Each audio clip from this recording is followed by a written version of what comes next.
Bismillahirrahmanirrahim. Assalamualaikum warahmatullahi wabarakatuh.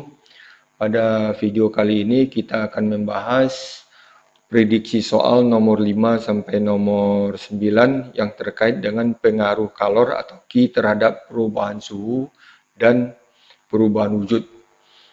Ini soal nomor 5 ini terhadap perubahan wujud berarti ya. Ini indikator soalnya diberikan gambar siswa dapat memecahkan masalah perubahan wujud dengan benar. Jadi perubahan wujud kata kunci di sini ya. Ini perubahan wujud ya. Ini soalnya gambar berikut adalah grafik pemanasan 100 gram zat padat hingga jadi uap semua oleh pemanas yang menghasilkan kalor 50 Joule tiap sekon. Kalor laten perubahan zat padat tersebut adalah, jadi tanya kalor laten ya, atau kalor peleburan aja boleh disebut ya, kalor peleburan.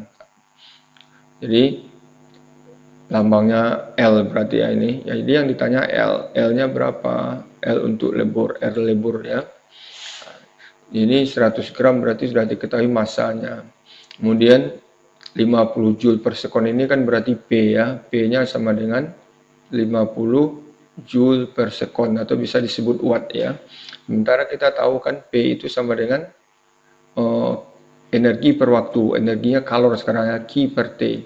Maka Q itu sama dengan P kali T ya.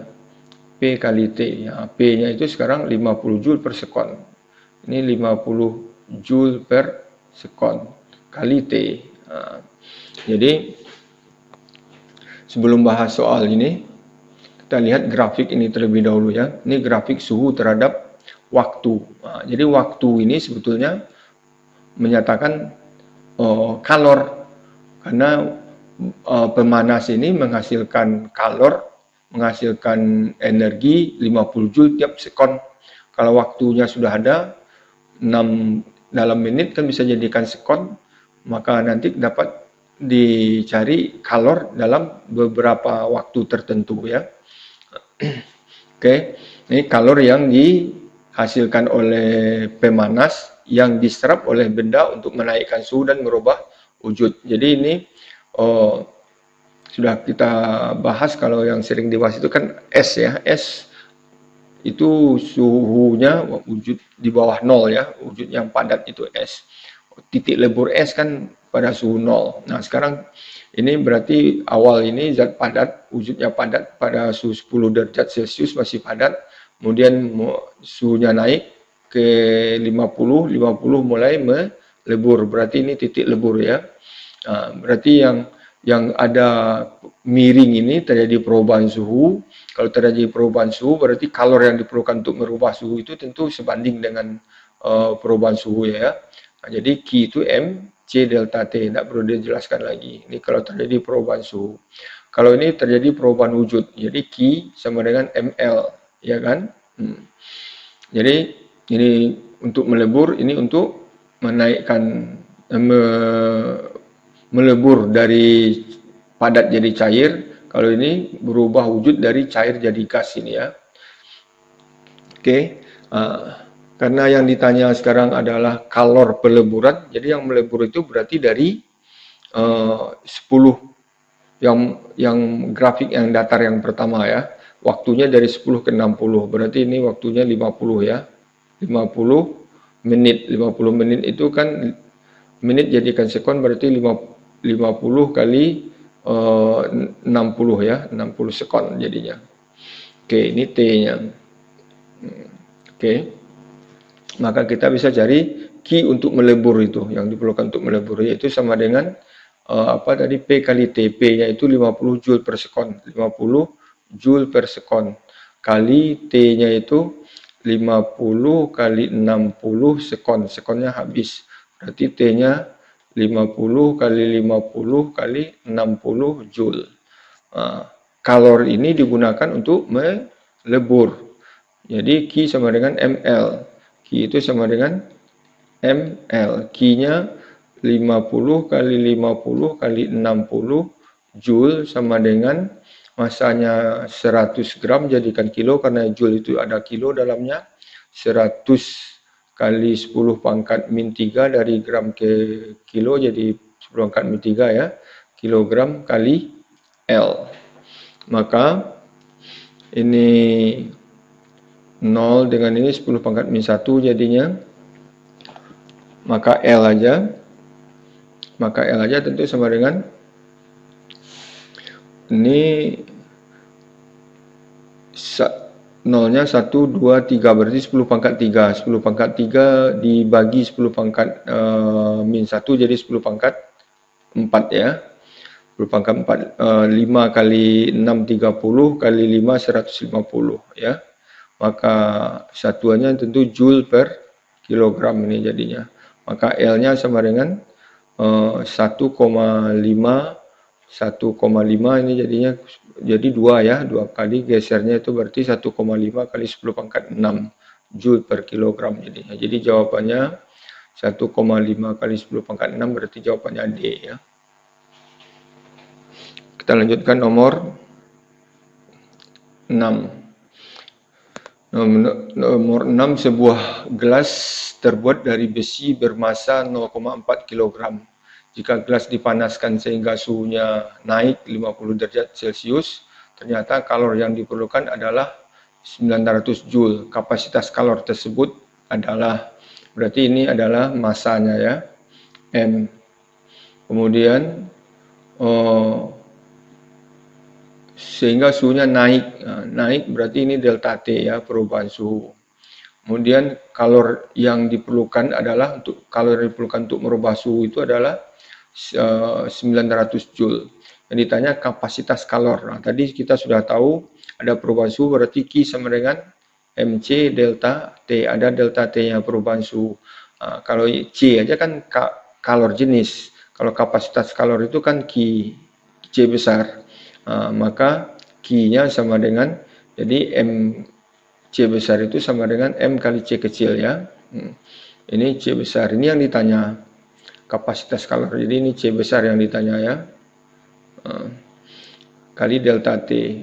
Q-nya sudah tahu, delta T-nya sudah tahu, maka dengan segera dapat kita cari C-nya ya. Maka C sama dengan 900 Joule bagi delta T-nya 50 derajat Celcius. 50 derajat Celcius. Maka didapatkan C sama dengan, ini dibagi hilang nolnya, 9 bagi 5 18, ini di 18 ya, ini kali 2 jadi 18, ini kali 2 jadi 10 kan, 10 nya hilang nolnya 1, jadi 180 ya, 180 Joule per derajat Celcius. Perubahan suhu dalam derajat Celcius kan sama aja dengan perubahan suhu dalam Kelvin, boleh aja jadi K langsung ya.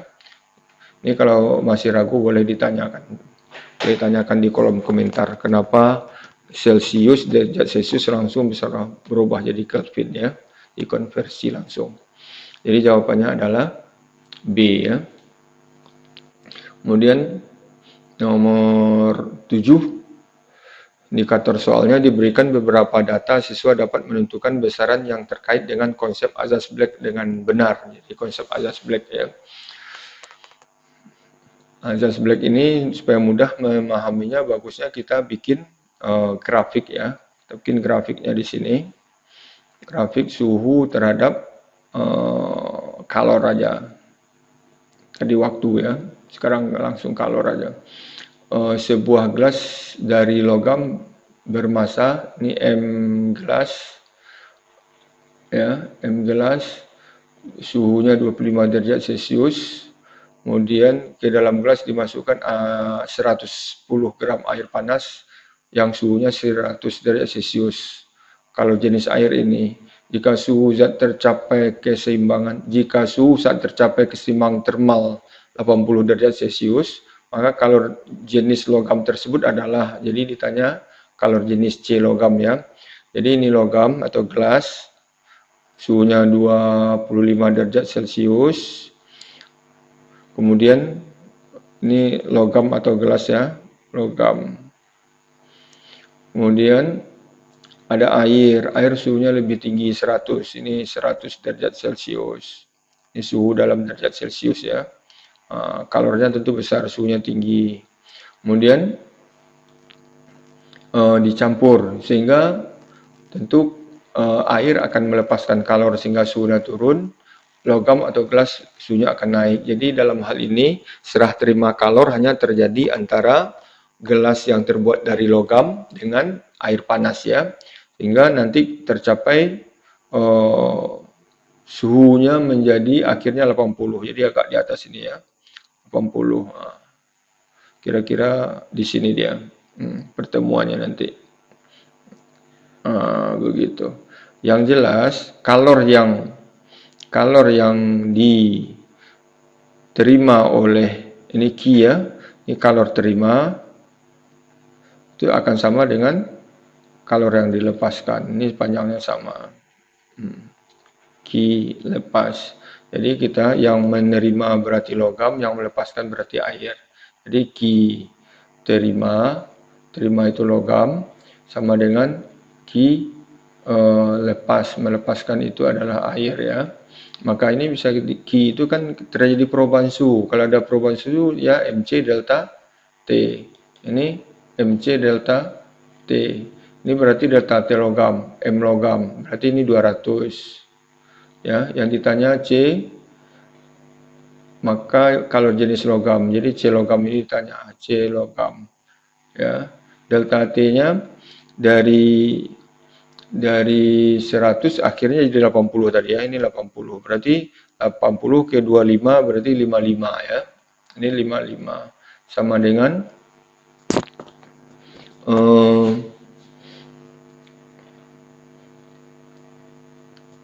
M dari air itu 110 ya, 110 gram. C air itu 1 kal per gram derajat Celcius. Ini 1 kal per gram derajat Celcius.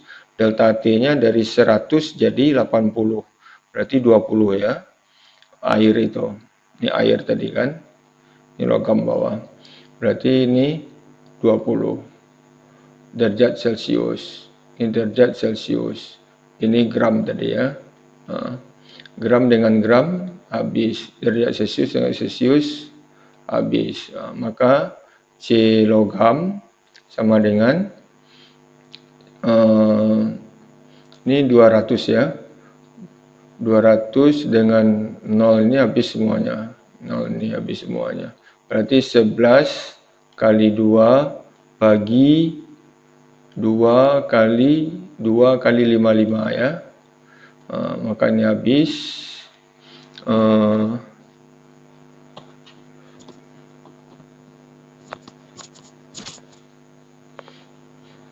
maka ini bagi 11 dapat 1, ini bagi 11 dapat 5. Ini satuannya tinggal kal per gram derajat Celcius ya. Kal per gram derajat Celcius. 1/5 itu kan 0,2. Berarti jawabannya C ya. Kemudian kita lanjutkan dengan nomor 8. Yang nomor 8, ini sebuah gelas terbuat dari aluminium bermasa 200 gram berisi 300 gram air bersuhu 30 derajat Celcius. Sebuah gelas terbuat dari aluminium bermasa 200 gram berisi 200 gram air bersuhu 30 derajat Celcius. Jadi air berada dalam gelas yang terbuat dari aluminium, berarti suhu air dengan suhu aluminium atau gelas ini tentu sama-sama 30 ya. Jadi dapat kita bikin grafiknya seperti ini. Ini 30. Di sini ada air dan aluminium ya, atau gelas saja kita tulis gelas. Kemudian ini kalor jenis aluminium, C gelas ya, di C air ya, kalor jenis air. Ini jika ke dalam gelas dimasukkan 850 gram besi, ini M besi ya, suhunya segini, ini CBC berarti CBC. Maka suhu saat tercapai keseimbangan termal adalah, jadi suhu akhirnya, suhu tercapai keseimbangan termal. Jadi di sini ada suhu ya dalam derajat Celcius, ini K kalor. Kemudian suhu air itu 130. Kemudian tentu air itu akan memberikan kalor ke air yang panas ini, besi ya, ini besi ya.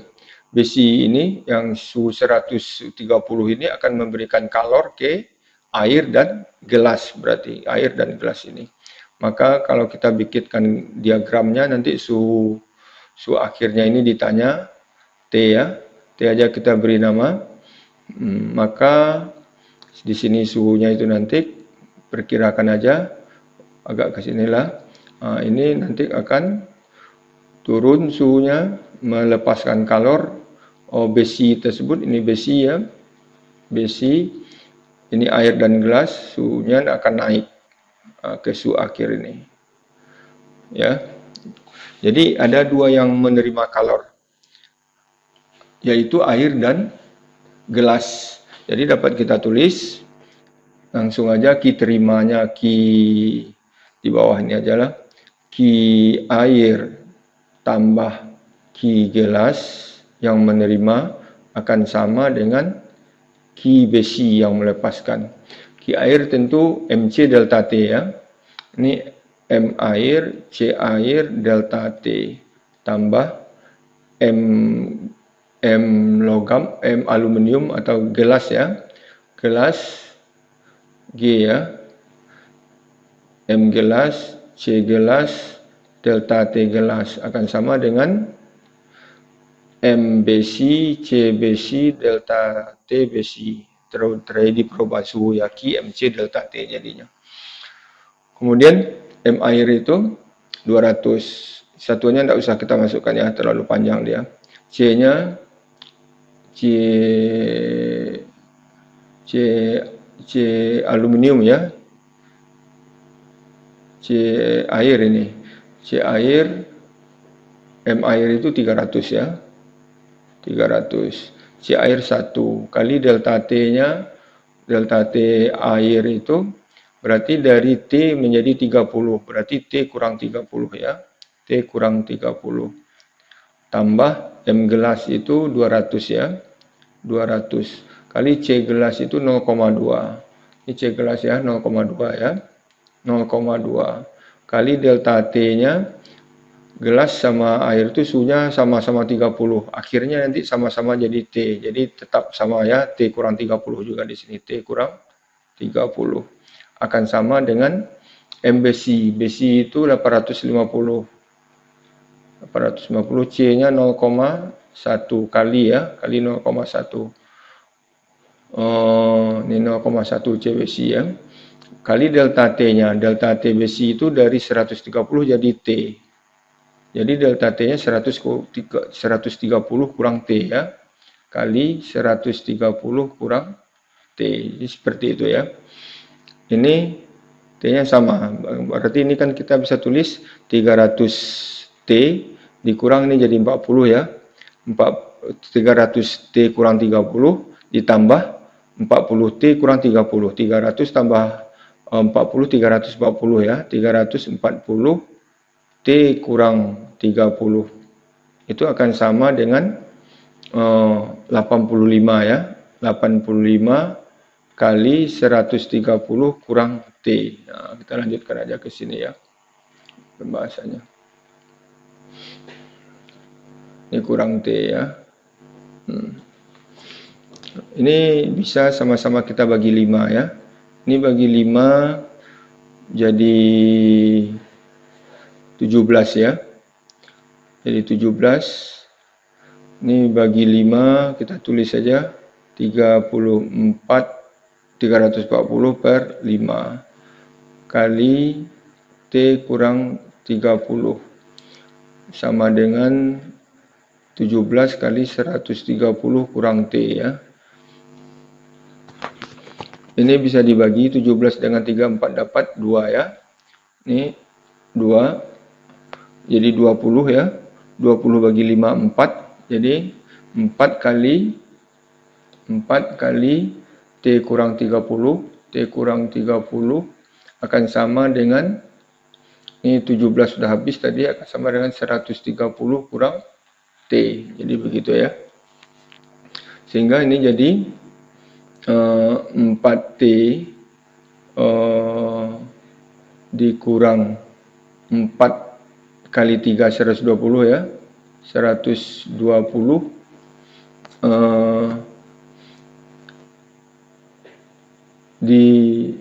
sama dengan 130 kurang T.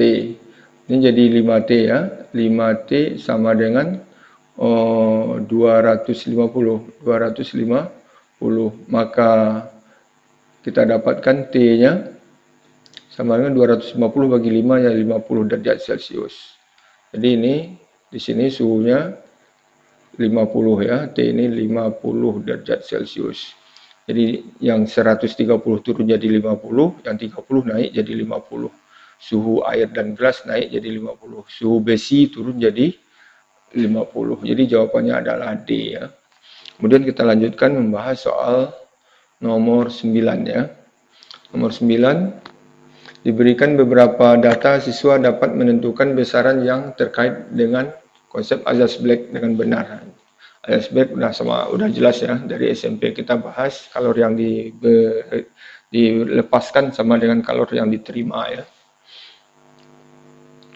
Ini sendok dengan kalor jenis, ini C sendok berarti ya, CS saja kita tulis, bersuhu 30 derajat Celcius, dimasukkan ke dalam air panas, ini M air berarti, M air, suhunya 80. C ini C air ya, C air. Jika suhu saat tercapai keseimbangan termal 50, jadi suhu akhirnya keseimbangan termalnya 50 atau TT ya, suhu keseimbangan termal, suhu termalnya 50, dan serah terima kalor antara sendok dan air, serah terima kalor hanya antara sendok dan air, maka massa sendok tersebut adalah, jadi ditanya massa sendok. Ini lebih sederhana dari sebelumnya ya soalnya ya. Yang sebelumnya soalnya 3 unsurnya. Jadi sendok suhunya 30, jadi lebih rendah ya, ini 30 sendok. Ini sendok ya. Ini kondisi sendok awal, kalornya segini, suhunya 30. Ini kalor awalnya, Q dalam kalori, ini suhu dalam derajat Celcius ya. Kemudian air itu suhunya awalnya 80, ini 80 ya.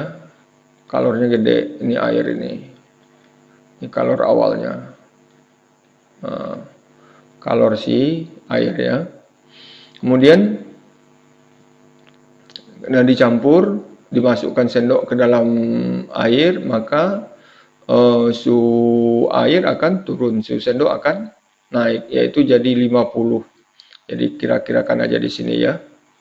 30 ke 50, 20, agak lebih ke bawah di sini. 80 ke 50, 30 kan. Ini ke sini 30 derajat Celcius, delta T-nya. Ini ke sini 20 derajat Celcius, delta T-nya. 20. Berarti ini delta T sendok ya, ini delta T air gitu. Nanti kalornya harus sama, jadi kita kira-kirakan di tengah-tengah ini. Ini kalor yang menerima sendok, ini kalor yang dilepaskan oleh air, dilepas ini harus sama ya. Maka kita dapatkan koordinatnya, posisinya ini, posisi akhir itu, kira-kira begitu ya. Maka ini bisa diganti, terima ini kan M sendok, C sendok, delta T sama dengan M yang lepaskan itu air, M air, C air, lepas ya, ini lepas ya, delta T air. Yang ditanyakan massa sendok, Ini masa sendok ditanya, ini yang ditanya ya. Ini berapa? Maka M sendok kali C ya, C sendok itu tadi C sendok itu berapa? 0,4 ini. 0,4, satunya tidak usah dimasukkan. Delta T-nya sendok itu 20 ya. Sama dengan M air itu, massa air itu 200 gram. C air itu 1. Ini C air 1. Delta T air itu 30 ya. Maka ini 20 dengan 20 udah habis ya. Maka